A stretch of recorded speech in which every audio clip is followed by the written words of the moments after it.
오늘 사장님이 열심히 신앙생활 하는데 하나를 못한 게 있다면 그게 전도라는 거예요. 너무너무 교회에서는 멋진 신앙인이고 너무 봉사 열심히 하고 헌금도 열심히 하고 선한 일도 많이 하고 모범적인데 전도는 못하겠다라는 거예요. 그래서 전도는 나하고 별로 상관이 없는 일이라고 생각했습니다. 그런데 어느 날 또 목사님께서 설교하시는데 전도에 대한 강조의 설교를 많이 하시더래요. 그래서 내가 전도를 못하는데, 내가 지금까지 제일 못한 게 전도인데 목사님도 저렇게 전도하라고 하시는데 내가 교인으로서 순종하는 마음으로 또 해야지 라고 했는데 막상 전도할 사람이 없는 거예요. 그러다 생각한 게 뭐냐면 우리 직원들에게 전도를 해야 되겠다, 이렇게 마음을 먹고 단단히 먹고 다음날 출근을 해서 사장실에 딱 앉아있으니까 사장실을 문을 녹토하고 들어오는 첫 번째 사람이 있었습니다. 그게 누구냐면 비서예요. 비서가 들어오길래 마음을 이렇게 가다듬고 혹시 교회를 다녀본 적 있느냐고, 교회에 관심 있느냐고 했더니 이 비서가 깜짝 놀라는 거예요. 그 놀라는 모습을 보고 이 사장님이 더 이어갔습니다. 예수를 믿어야 된다고, 교회를 다녀야 된다고. 그랬더니 이 비서가 정말 놀란 모습으로 뭐라고 하냐면, 사장님, 제가 이 직장을 15년 동안 다니면서 사장님의 비서를 했는데 사장님이 날 보고 교회 가란 말 한마디 안 하셔가지고 나 같은 사람은 교회 다니면 안 되는 사람인 줄 알았다고. 그래서 사장님이 오늘 날 보고 교회 가자고 하니까 내가 당장 다음 주부터 교회 나가겠다고 하더랍니다. 여러분 주변도 보십시오. 어떤 사람은 저분이 입을 통해서 나 좀 교회 좀 가지라고 이끌어주기를 원하고 있는데 내 편견에, 내 생각에 못 꺼내고 있지 않습니까? 내 마음의 문을 열지 못하고 전도 못하고 있는 사람이 있습니까? 그래서 오늘 감동이 오거든 한마디로 던져보세요. 아이고 그렇군요, 나도 그렇게 가고 싶었는데 누가 날 이끌어주지 않아가지고 못 갔습니다라고 하는 사람을 만나리라 믿습니다. 그래서 오늘 본문의 말씀 우리 주님이 뭐라고 쓰셨어요? 내 집을 채우라. 내 집을 채우랍니다. 내 집은 우리 주님의 집이에요. 내 집을 채우라. 본문 말씀 23절인데 한번 읽어보고 넘어갈까요? 시작. 주인이 종에게 이르시되 길과 산을 다래가로 나가서 사람을 강권하여 데려다가 내 집을 채우라. 이 본문의 말씀 여기 앞에 부분에 보면 내용이 설명되지요. 어느 주인이 잔치를 벌였답니다. 그리고 초청자들에게 초청장을 보냈습니다. 원래 유대인들은 그렇다고 그래요. 우리도 그렇죠. 아무나 오라는 것이 아니라 예비된 사람에게 초청장을 보내잖아요. 오세요, 오세요 이렇게. 그러면 그 초청장을 받으면서 이 사람들이 승낙을 한다는 겁니다. 저는 못 가겠다는 둥 가겠다는 둥 얘기를 합니다. 근데 본문의 내용을 보면 이미 초청장이 가서 이 손님들이 오는 걸로 되어 있었습니다. 그래서 잔칫날이 되었습니다. 잔칫날이 되어서 그 종을 보냈습니다. 오늘 보면 종을 보냈다고 그러죠. 종을 보내가지고 오라겠더니 세 종류의 사람이 나왔습니다. 내용을 잘 보면 첫 번째 사람은 뭐라고 그래요? 내가 밭을 샀는데 밭을 한번 가봐야 됐다는 거예요. 확인해 봐야 되겠다는 얘기입니다.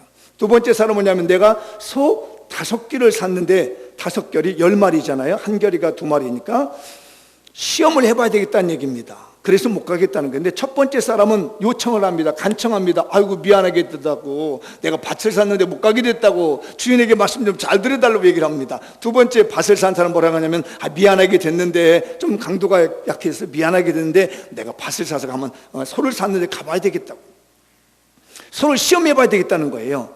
마지막 세 번째 사람 뭐냐면 내가 장가를 갔기 때문에 못 가겠다는 얘기입니다. 여기는 아주 냉정하게 잘라버리고 있거든요. 장가간 사람은 내가 장가 들었기 때문에 못 간다는 거예요. 물론 레위기법에 보면은요, 장가간 사람은 1년 동안 군 면제를 해줍니다. 군에서 징집할 때 1년 면제해 줍니다. 그렇다고 해서 잔치집에 못 가지는 아니거든요. 첫 번째 사람.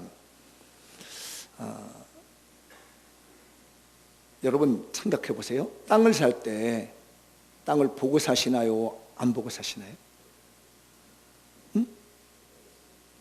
어떤 땅인지 보고 사잖아요. 근데 여기 있는 그 예수님의 비유에 나오는 내용은요, 땅을 마치 안 보고 산 것처럼 얘기를 해요.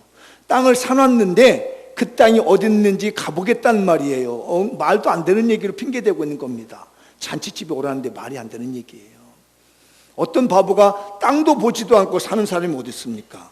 그 다음에 소 10마리 산 사람이에요. 가만히 생각해 보세요. 소를 사는데 소가 일을 잘하는지 안 하는지 알아보지도 않고 시험해 보지도 않고 소를 사나요? 아니잖아요. 소 사놓고 시험해 보나요? 그렇지 않아요. 저희 어린 시절에 보면 소 한 마리만 있어도 부자였고 2마리면 굉장히 부자예요. 근데 여기 보면 10마리를 사는데 대충 사겠느냐는 얘기예요. 10마리를 우시장 가서 꼼꼼히 따져보고 다 따져보고 일 잘할 것인지 이런 것들을 다 보고 난 다음에 결정하고 샀기 때문에 안 봐도 되는 거예요. 근데 이 사람은 뭐라고 핑계대면 내가 소를 샀는데 이 소를 시험해 봐야 되겠다는 얘기를 하는 거예요. 말도 안 되는 핑계대요. 그리고 결혼한 사람도, 아니 여러분 생각해 봐요. 내가 멋진 아내를 얻었어요. 예쁜 아내라고 정말 뛰어난 괜찮은 아내를 맞이하면 잔치집에는 어떻게 할 것 같아요? 같이 가죠. 나 이런 아내 얻었다고 그러면서 보여주러 자랑으로 가야 되잖아요. 그런데 이상하게 말이에요. 그런 것도 하지 않고 내가 장가가기 때문에 못 가겠다는 거예요. 그러니까 주인이 보면 오늘 화를 냈다고 하거든요. 분이 나가지고 뭐라고 하냐면 두 부류의 장소로 보냅니다. 하나는 어디 하면요, 시내 거리로 가라. 그리고 또 하나는 골목으로 가라 얘기를 합니다. 시내 거리로 가서 사람을 데려오라는 이 세 사람은 이제 이미 끝났기 때문에 시내 거리로 보내고 골목으로 보냈습니다. 근데 여기서 잠깐 멈추고 마태복음 22장을 보지 않으시더요? 자, 이 연결되어 있는 본문이기 때문에 좀 설명을 드려볼게요. 마태복음 22장과 누가복음 14장은 연결되어 있는 본문이에요. 근데 약간의 표현이 다릅니다. 마태복음 22장에는 이 잔치가 무슨 잔치냐면 아들을 위한 혼인잔치예요. 주인 아버지가 아들을 위해서 혼인잔치를 해놓고 뭘 보내냐면 거기 보면은 종들을 보냈다고 얘기를 해요. 근데 오늘 누가복음은 뭐라고 하냐면 종을 보냈다고 그래요. 그 본문을 잘 보시면 종과 종들의 차이가 뭐죠? 아실 수 있나요? 종과 종들. 종은 한 사람이에요. 누가복음은 한 사람을 보내는 거예요. 종을 보낸 거고, 마태복음 22장의 1절에서 10절의 내용을 보면은 뭘 보냐면 종들을 보냈다는 얘기예요. 그럼 종들은 뭐예요? 적어도 한 사람 이상을 보냈다는 얘기잖아요. 2사람 이상을 보냈다는 게 종들인 거예요. 차이가 있어요. 그런데 여기서 알아둘 게 뭐냐면 마태복음 22장은 원래 이 마태복음 자체가 대상자가 있습니다. 누구를 위해서 썼냐면 마태복음은 유대인들을 보라고 쓴 거예요. 대상이, 그러니까 주 대상이 유대인들 대상이고, 이 누가복음은 이방인을 위한 대상입니다. 그 중에 헬라 사람들을 주 대상으로 삼고 있는 것이 누가복음이에요. 그래서 이 주경학자들은 여기서 뭐라고 얘기하냐면, 여기서 왜 마태복음에서는 종들이라고 얘기를 하고 왜 누가복음에서는 종이라고 얘기하느냐, 이 마태복음의 22장의 이 잔치 사건은 아들의 혼인잔치예요. 그래서 이게 무슨 얘기냐면 마태복음에는 예수님을 두고 얘기를 하고 있는데, 예수님이 오시기 전에 구약성경에 많은 선지자를 보내는 거예요. 종들을 보냈다는 얘기는 많은 구약의 선지자들이 왔습니다. 여러분, 구약의 선지자들이 기억난 사람이 있어요? 누가 생각이 나요? 누구? 뭐 예레미야도 생각이 날 거고, 이사야도 생각이 날 거고, 뭐 에스겔도 생각이 날 거고, 호세아도 생각하고, 뭐 요엘도 생각이 날 거죠. 이런 수많은 선지자들을 종으로 보냈어요. 뭐 한다고? 아들 잔치에 참여라. 메시아 대신 예수 그리스도가 오시니까 준비하고 있다가 메시아가 오시거든 우리 같이 잔치를 참여하자고 유대인들을 향해서 예수 그리스도가 메시아라는 사실을 알려줬단 말이에요. 그런데 막상 예수 그리스도가 태어나시고 예수 그리스도께서 복음을 전하고 그리스도를 믿음으로 천국 백성 되다고 초청을 했다니 뭐라고 그래요? 이 사람들이 모두 다 예수를 받아들이지 않는다는 얘기입니다. 현재도 정통 유대인들은 예수 그리스도가 메시아라는 사실을 인정하지 아니하고 있어요. 혼인잔치에 돌아오지 않는 거예요. 다 거부했습니다. 심지어는 그 종들을 죽이기까지 했거든요. 그래서 구약 성경에 보면은 많은 그 선지자들을 유대인들이 죽이기도 했다는 말이에요. 그래서 마태복음은 종들을 보내게 되고 아들의 혼인잔치라고 하는 이유가 예수 그리스도를 의미했던 거고, 이 누가복음은 약간 달라요. 이 누가복음 누구를 보냈다고요? 종들의 종을 보냈어요. 종을 보냈습니다. 이 종이 누구냐면 예수 그리스도예요. 예수 그리스도는 한 분이란 말이에요. 예수 그리스도가 오셔서 이방인들에게, 누가복음이니까 이방이라고 하죠. 이방인들에게 초청을 합니다. 주인이 잔치를 벌리고 예수 믿으세요, 구원 받으십시다, 천국 백성 되시다가 초청을 했더니 땅 사겠다고, 돈 벌겠다고, 재산 늘리겠다고, 그 다음에 인간 생활하는 데 결혼하겠다고, 가정생활 꾸며 나가겠다고 못 가겠다는 얘기입니다. 요즘도 그렇잖아요. 예수 믿자고 구원받자고 그러면 뭐 어떠고 저떠고 말도 안 되는 이유를 갖다가 댑니다. 뭐 교회 가면 졸려서 못 간다, 무슨 들려줘 앉아서 재미가 없다, 교회 갔더니 뭐 집안이 안 되더라, 뭐 교회를 뭐하라, 숱한 말도 안 되는 이야기를 가지고 도대체 목사님이 무슨 얘기하는지 알 수 없을 것 같더라, 재미 하나 없더라, 찬송은 왜 부르냐, 왜 목사님은 마이크 이렇게 꽂고 듣냐, 설교하는데 왜 목사님은 왔다 갔다 하면서 하느냐, 왜 목사님의 몇 해는 삐뚤어졌느냐, 뭐 목사님의 다리는 왜 이렇게 짧냐, 뭐 이런 여러 가지를 가지고, 아이고 한번 가봤더니 안다, 아이고 왜 이렇게 인사도 안 하냐, 이 교회는 왔더니 아는 체도 안 하냐, 아이고 덧정 없다, 이러면서 말도 안 되는 이유를 가지고 천국잔치를 오지 않는다는 얘기입니다. 이방인들은 말이에요. 유대인들도 그렇고. 그랬더니 주인이 화가 났다는 얘기예요. 그리고 어디로 보냈다고요? 시내 거리로 보냅니다, 종을. 그리고 골목으로 보냅니다. 여기는 성 안이에요. 주경학자도 이걸 성 안이라고 말합니다. 그러니까 예루살렘 성 안이겠지요. 여기 제가 정리해 놓은 대로 시내 거리는요 큰 길입니다. 그래서 여러 종류의 사람이 다니는 거예요. 인종 초월해서 복음을 전하는 거예요. 국적을 초월해서 복음을 전하는 거예요. 학력을 초월해서 복음을 전하는 거예요. 성별을 초월해서 다니는 거예요. 큰 길에는요 그런 사람이 다니는 겁니다. 누구든지 다니는 거예요. 여러분 명동거리, 서울 명동 가면 별의별 사람들이 다 다니고 있습니다. 어마어마한 사람들이 다니고 있는 거예요. 별 이상한 사람들이 다 다닙니다. 그때 가서 오라는 얘기입니다. 골목길은 뭔지 아닙니까? 골목길은 슬럼 갑니다. 소외된 사람들이 사는 곳이에요. 사회적 약자들이 사는 곳입니다. 그곳에 가서도 와라, 잔치 벌렸다, 예수 믿어야 된다, 천국 가야 된다라고 선짓하는 거예요. 그렇게 불렀는데도 국내에서도 복음을 전해서 성 안에서 전도해서 교회를 오게 했음에도 불구하고 뭐가 비었어요? 아직도 자리가 비었다는 얘기입니다. 그러니까 주인이 뭐라고 하면, 그러면 너는 뭐라고요? 길과 산울타리로 가서 또 데려오라는 얘기예요. 이 길과 산울타리가는요 성밖입니다. 저는 이 본문을 이야기를, 성밖이라는 것은요 국내 목회뿐만 아니라 해외 지역에 가서도, 자국민뿐만 아니라 해외 국민에게까지 가서 해외에 가서도 전하라는 얘기예요.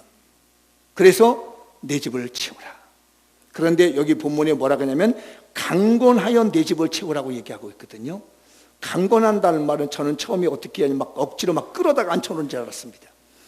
그런데 어느 주석을 보니까 그게 아니더라고요. 억지로 끌어다 앉혀놓은 것이 아니라 이 사람들이 성 밖에 있다 보니까 이 잔치에 대한 소식을 못 들었어요. 그러니까 예수가 무엇인지를 모르고 있고 천국이 무엇인지를 모르고 있다는 얘기입니다. 죄가 무엇인지를 모르고 있으며 구원이 무엇인지 모른다는 얘기예요. 그런 사람 억지로 갖다가 끌어놓는 것이 아니라 그 사람에게 가서 설명을 하라는 얘기입니다. 오늘 우리 주인의 잔치가 이렇게 있었는데 첫 번째 사람을 오기로 해서 안 왔고, 이제 또 가서 시내에 가서 모셔왔는데 자리가 비니 당신들도 오시기를 원합니다. 완전히 이 주인과는 상관없는 사람이었습니다. 근데 설득을 하고 설명을 했더니 이 사람들이 알아듣고, 아 그렇군요, 그럼 나 같은 사람도 가도 돼요? 그 나 같은 사람들이 네 종류의 사람이 나왔죠. 본문에 어떤 사람이에요? 가난한 사람. 그 부잣집에 나같이 이렇게 지저분하고 가난한 사람이 갈 수 있어요? 몸 다리를 저는 사람, 나 같은 장애인도 갈 수 있어요? 맹인입니다. 나 같은 맹인도 그런 집에 갈 수 있어요? 병든 사람이 옵니다. 그 어마어마한 주인의 권력 있는 주인의 잔치집에 나같이 허름하고 못난 사람도 갈 수 있겠습니까? 라고 할 때 이 종이 설득합니다. 그렇습니다. 우리 주인이 명령하기를 누구든지 오라겠습니다. 병들어도 괜찮습니다. 다리를 쳐도 괜찮습니다. 눈을 못 봐도 괜찮습니다. 천국을 알지 못해도 괜찮습니다. 죄에 대해서 알지 못해도 괜찮습니다. 누구든지 오면은 우리 주인의 잔치에 참여할 수 있습니다. 그래서 여러분들이 이 자리에 초청된 거예요. 배움이 없으면 어떻습니까? 가진 게 없으면 어떻습니까? 잘나면 뭡니까? 그런데 영적으로 보면요, 맹인들이 너무 많습니다. 자기를 못 보는 거예요. 자기가 무슨 대단한 사람인 줄 알합니다. 교회 와서 목 뻣뻣하게 앉아가지고 이렇게 앉아가지고 말입니다. 이렇게 앉아있는 사람도, 지금 내가 만약 이렇게 하고 있는 사람이 있다면 말 못할 텐데 이렇게 하고 있는 사람이 없어서 얘기를 해요. 자기가 사회적으로 무슨 대단한 사람인 줄 알아요. 눈이 멀어 있는 거예요. 맹인인 거예요, 이게. 육신의 눈을 멀쩡히 떴는데 하나님 앞에서 내가 무슨 대단한 존재인 줄 알지만은 내 모습은요, 아무것도 아닙니다. 아시겠지만 말입니다. 오늘 내려가시다가 돌불에 안에 걸리면요, 탁 넘어져서 뼈 부러질 수 있는 연약한 존재일 뿐이에요. 너무너무 연약한 존재인데 자기가 인생이 절름발이로 살고 있다는 걸 모르고 있는 겁니다. 하나님이 다리 하나만 싹 걸면 말입니다, 언제 넘어질 줄 모르고 언제 재산 날아갈 줄 모르고 언제 병들 줄 모르는 연약한 존재인데 그 자신을 모르고 살아가는 사람이 가장 불쌍한 사람이에요. 그런 사람들, 자기 스스로가 나는 아무것도 볼 줄 모르는 맹인입니다라고 느끼는 사람이 오라는 얘기입니다. 내 인생은 저런 말입니다. 주님, 하나님이 내 다리 붙잡아 주자면 언제든지 절 수 있고 언제든 무너질 수 있습니다라고 하는 그런 사람이 있다면 오라는 얘기입니다. 나는 가난합니다. 하나님이 아니 계시면 나는 빈털터리밖에 될 수 없습니다라고 오라는 얘기입니다. 그런 사람들 우리 주님 개의치 않고 부르시는 거예요. 여러분, 오늘 우리가 정말 하나님 앞에서는 아무것도 아닌 부족한 모습으로 서는 사람으로 오시기 바랍니다. 그런 사람이 있다면 우리 주님은 쌍수를 들어 환영할 것이에요. 그리고 그런 사람들로 교회가 채워지는 거예요. 하나님의 집이 채워지는 거예요. 하나님의 잔치자리가 채워지는 거예요. 우리 사랑하는 장미원교회 성도들이여, 하나님께 초청받는 사람이 되길 바라며 이 집이 그런 사람들로 가득 찰 수 있는 축복의 집이 되길 바랍니다. 그러면 제가 이 말씀을 붙들고 가난하고 병들고 맹인되고 다리 저는 사람들을 우리 주님이 부르신구나. 남들은 사람같이 여기지 않는 사람들을 우리 주님은 가장에 귀하게 여기시구나 하면서 우리 장미연 교회가 이렇게 됐으면 좋겠다라는 마음 가지고 제가 나름대로 기도문 같은 문장 하나 써봤습니다. 한번 같이 읽어보도록 하죠. 시작. 장미연 교회가 이웃 사람을 전도하고 보호하는 산울과 영혼의 안식처가 됩시다. 한 번 더 시작. 장미연 교회가 이웃 사람을 전도하고 보호하는 산울과 영혼의 안식처가 됩시다. 제가 우리 장미연 교회 이름을 닉네임을 하셨습니다. 산울과 영혼의 쉼터. 그게 오늘 누가복음에 나온 말씀에서 산울타리에 가서 데려오라. 길과 산울타리에 가는데 우리 교회가 위치가 이 산울가잖아요. 이걸 보고 그래, 우리가 이웃 사람들을 전도해가지고 영혼들을 쉴 수 있는 산울과 영혼의 안식처가 되게 하는 것이 우리 교회의 사명이구나. 황무지가 장미꽃처럼 피는 것처럼 말이에요. 오늘 장미꽃이 만발했잖아요. 예전에 이렇게 장미꽃이 안 폈어요. 여기 완전 황무지였습니다. 그런데 황무지가 장미꽃처럼 피는 것처럼 우리 장미용교회를 만남으로 말미암아 장미용께서 전해들은 예수 그리스도를 통하여서 이 장미용교회 주인 되신 예수 그리스도를 통해서 여러분의 인생이 황무지 같았을지라도 다 그 예수 그리스도로 말미암아 장미꽃같이 피는 회복의 축복이 교회를 통해서 나타날 줄 믿습니다. 우리 교회는 그런 교회가 되기를 꿈꾸고 있는 거예요. 오늘 이 자리에 발을 들은 여러분들, 이 산울가의 영혼의 쉼터에서 황무지가 장미꽃처럼 피는 하나님의 축복을 받으시고 이 교회의 주인 되시는 예수 그리스도를 만날 수 있기를 바랍니다. 제가 지금까지 설교를 신앙 인재 설교 시리즈가 오늘까지 19번째입니다. 작년에 12번째를 했고요. 올해 7번째 하는데 오늘이 마지막 부분이에요. 그 중에 이번 분야는 사회복지 분야의 신앙 인재를 배출하자입니다. 오늘도 보셨잖아요. 저는 자, 맹인된 자, 가난한 자, 이들을 우리 집에로 들어와서 먹여주고 재워주고 함께 해주는 이걸 볼 때 그렇구나.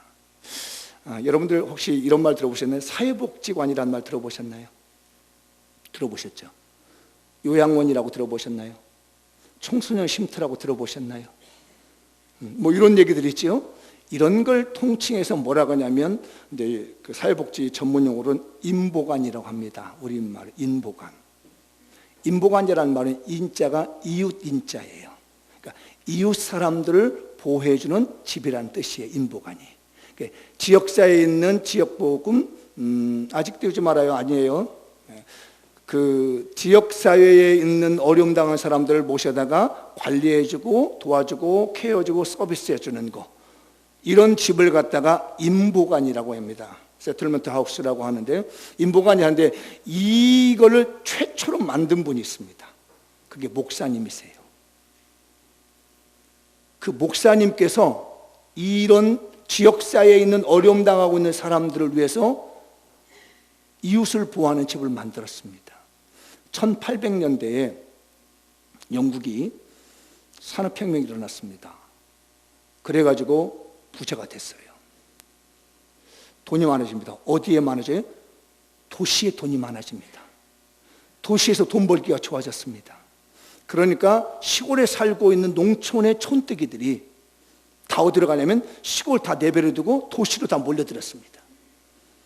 그러니까 갑자기 도시에 있는 사람들이 시골에 있는 사람 도시로 다 올려두니까 시골이 텅텅 빈 거예요. 나라가 움직이지 않습니다. 그래서 법원정에서 정주법이라는 법을 정합니다. 자기네 지역을 떠나지 마라. 런던으로만 자꾸 모이니까 시골에 일할 사람이 없어지는 거죠. 그런데 런던에 올라온 이 배우지 못한 사람, 가지지 못한 사람, 가난한 사람들이 몰려오다 보니까 이 사람들이 거주할 곳이 없는 거예요. 돈은 벌어야 되겠고, 아마 우리나라에 60년대, 70년대에 시골에서 서울로 올라오신 분들이 여기도 계실 거예요. 그러니까 60대 중후반, 70대 후반, 60대 중후반 후분들은요, 대부분 시골 출신들은요, 초등학교 제대로, 그때는 국민학교잖아요. 국민학교도 제대로 안 나오고, 어떤 사람은 국민학교 다니다 올라오기도 하고, 특히 마지들, 야, 네가 고생해.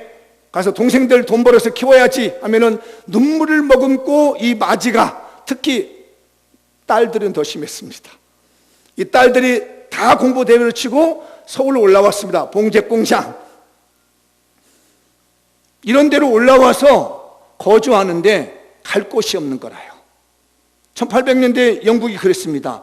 이 가난한 시골뜨기들이 와가지고 연고가 없잖아요. 머물 곳이 없으니까 요즘 말로 말하면 노숙생활을 하게 되는 거예요.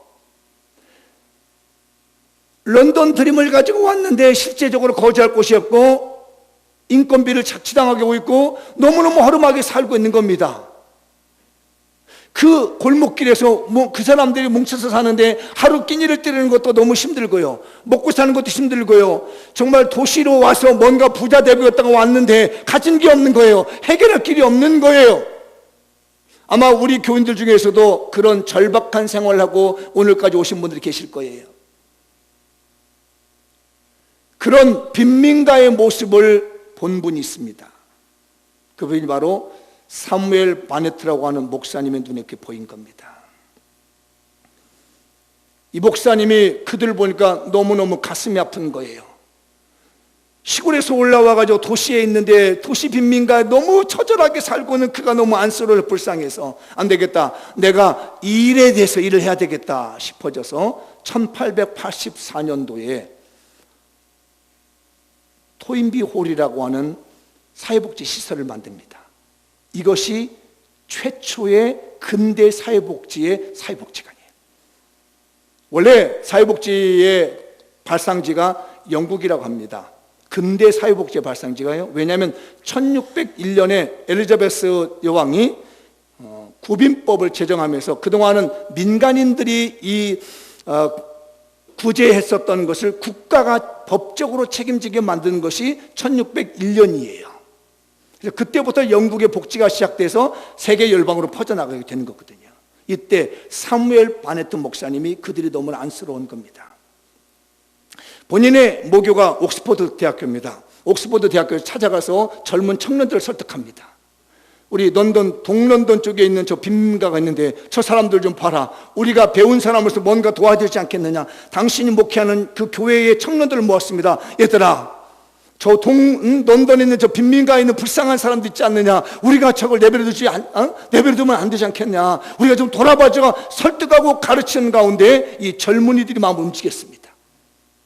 그래가지고 세운 것이 토인비 홀이라는 소를 만드는데, 그때 아주 정말 열심히 하는 한 청년이 아놀드 토인비라고 하는 청년이었어요. 이 청년이 헌신적으로 헌신을 하다가 그 빈민가에 있는 사람들을 돌아봐 주다가 목사님의 말씀에 순종해서 헌신했는데, 안타깝게도 이 아놀드 토인비라고 하는 이 청년이 폐병으로 30세에 죽습니다. 그 일을 하다가 너무 가슴 아픈 이 사무엘 바네트 목사님이 그를 기념해서 이름을 친 거예요. 토인비 홀. 네, 여러분들 아놀드 토인비 하면 누구 생각나는 사람 없으세요? 아놀드 조셉 토인비입니다. 도전과 응전이라고 하는 그 역사를 쭉 연구를 해봤더니 역사가 도전하는데 거의 응전하는 역사가 시작이더라. 이게 반복되더라는 것을 정리했던 사람이 아놀드 조셉 토인비예요.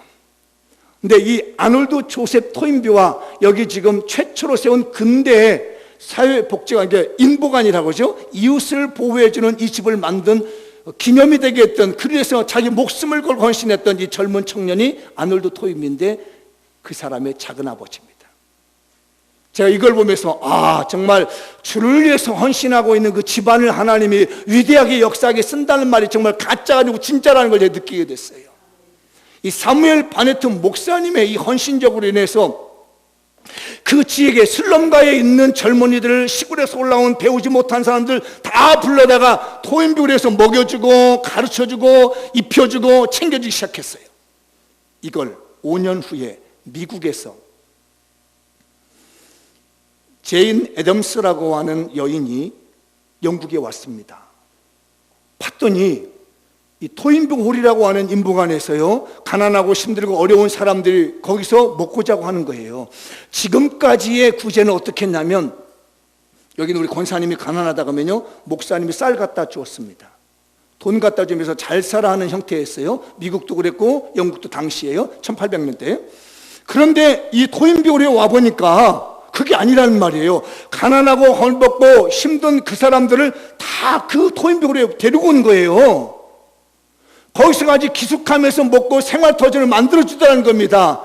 이때 제인 애덤스가 여기서요 은혜를 받았습니다. 이거구나. 그래가지고 5년에 자기가 미국에 돌아 시카고에 들어가서 그분도 이렇게 빈민가 운동을 했는데, 이분이 미국 최초의 여성 노벨상을 받은 거죠. 평화 노벨상. 1931년에 이 제인 애덤스가 노벨상을 받습니다. 이것 때문에요. 그래서 뭘 했냐면 자기는 헐하우스라고 하는 걸 칩니다. 그때 이용 인구가요, 거기에서 머무는 사람이 2,000명이 됩니다. 그래서 성경 공부 가르치고요, 여기서 재활교육, 또 어디 가서 이제 다시 살 수 있는 교육을 하기 시작했습니다. 그런데 32년 후에 어떤 일이 벌어지냐면, 미국의 헐하우스, 안타깝게도 요즘 자료를 보니까 2012년도에 헐하우스가 재정난으로 문을 닫았더라고요. 너무 가슴 아픈 일입니다. 1921년에 우리나라에 선교사 한 분이 들어오십니다. 여자 선교사입니다. 마이어스라고 하는 선교사님이 우리나라에 들어옵니다. 1921년에 선교사님이 와서 여자분이 보니까 우리나라의 여성들이 너무 불쌍한 거예요.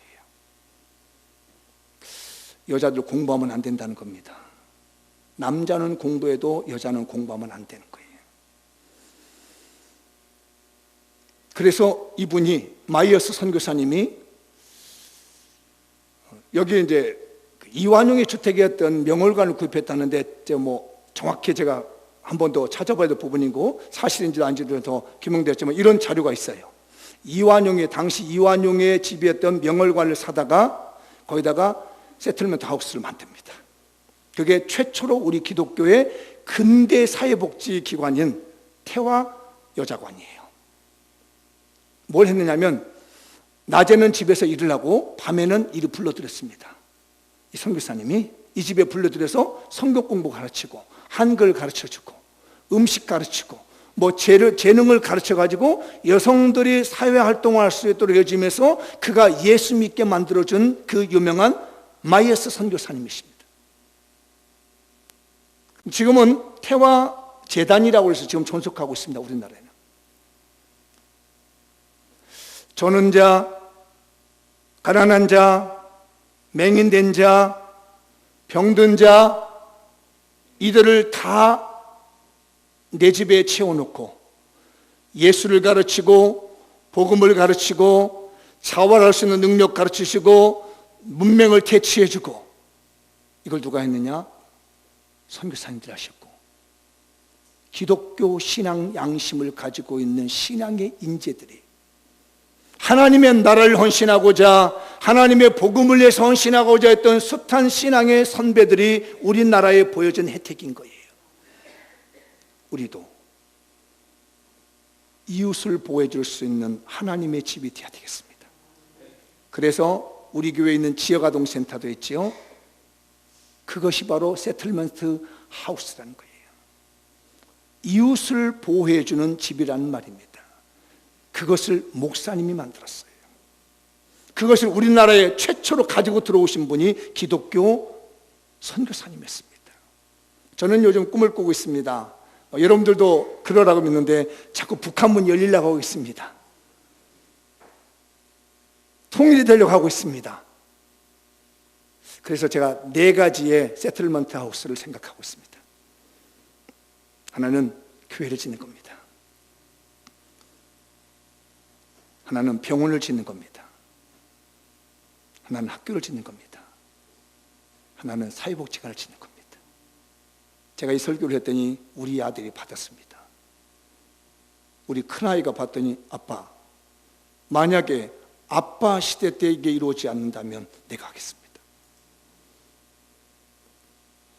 아빠가 그렇게 해보고 싶은 북한의 교회를 세우는 것과 북한의 병원을 세우는 것과 북한의 학교를 세우는 것과 북한의 사회복지관을 세우는 것이라면 내가 대를 위해서 한번 해보겠습니다.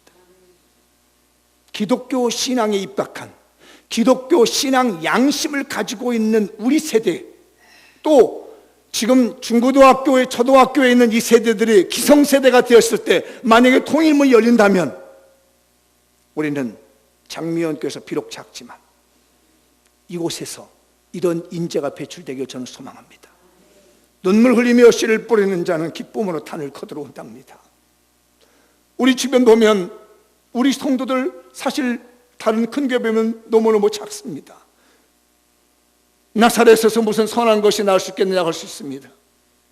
조그마한 장미연교회 산골짜기 산울타리에 있는 조그마한 교회, 이 교회에서 무슨 선한 것이 나올 수 있겠느냐 할 수도 있겠습니다. 그러나 저는 남은 생애를 놓고 눈물로 기도하고 있습니다. 하나님, 우리 교회에 기독교 신앙 양심이 살아있는 인재가 나오게 해주십시오. 그래서 기획적으로 작년에 12가지 분야의 설교를 했고 오늘의 7가지 분야의 설교를 했으며 또 3년차 내년도에 또 여러 가지 계획을 가지고 있습니다. 지금 오늘 뿌리는 이 씨앗의 설교가 허공에 날아볼지 모르지만 저는 저의 생애를 걸고 기도가 있는 것입니다. 하나님이 저에게 목사로 세우신 이 생애를 걸고 하나님이시여 우리 장미원교회 출신들 중에서 기독교의 신앙 양심이 살아있는 하나님의 인재들이 배출되게 해주십시오. 비록 우리가 잊어버린다 할지라도 여러분들은 그냥 귓등으로 듣고 흘러버리지 못한다 할지라도 저는 저의 인생을 걸고 저는 목회를 걸고 나를 사랑하시는 하나님의 이름을 걸고 눈물 흘리며 씨를 뿌리는 그 심정을 가지고 우리 청소년기와 우리 유년기에 있는 아이들이 기성세대가 되었을 때 이곳에서 신앙의 많은 인재가 배출되어 하나님의 나라가 회복되기를 원하며 하나님의 나라가 설립되기를 원하는 간절한 꿈을 심고 있습니다. 저는 오늘 또 하나의 씨앗을 심고 있습니다. 여러분의 후손들 중에서, 우리 장미연 교회 후손들 중에서 하나님의 나라를 회복하며 하나님의 나라를 건설하며 하나님의 나라를 확장할 수 있는 기독교 신앙 인재가 배출되기를 주의 이름으로 축복합니다. 마무리를 한번 지어보겠습니다. 읽어보죠. 시작.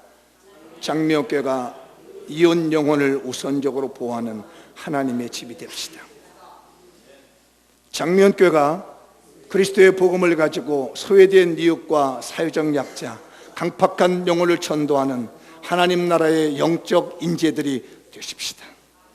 마지막 마무리하겠습니다. 시작. 장미연교회에서 사회적 약자들을 그리스도의 사랑으로 끌어안고 구원하는 기독교 신앙 양심이 살아있는 사회복지 인재들이 배출되도록 하십시다.